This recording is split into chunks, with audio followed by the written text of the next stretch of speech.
एक आरोप केलेला आहे की मराठ्यांनी दिलेल्या सत्तेचा सरकारला गर्व आला असा एक आरोप केलेला आहे। मराठ्यांनी दिलेल्या सत्तेचा सरकारला गर्व झाला आहे असा एक आरोप आहे तो केलेला आहे।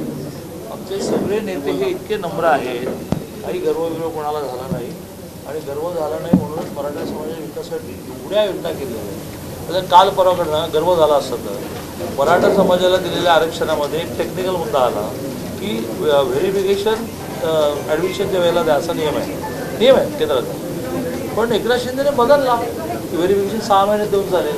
हा काही गर्वाचं उदाहरण आहे का? हे नम्रतेचं उदाहरण आहे, संवेदनशील। दादा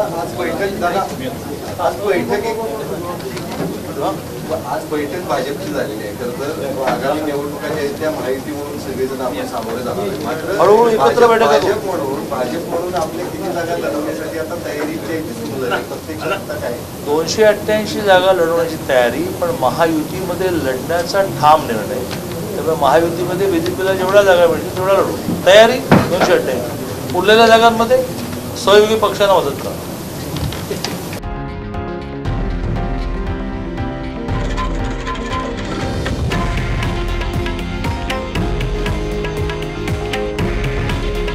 हे आहे देशातील नंबर 1 न्यूज नेटवर्क आणि आपण पाहत आहात TV9 मराठी। काळजी तुमची, हित महाराष्ट्राचं।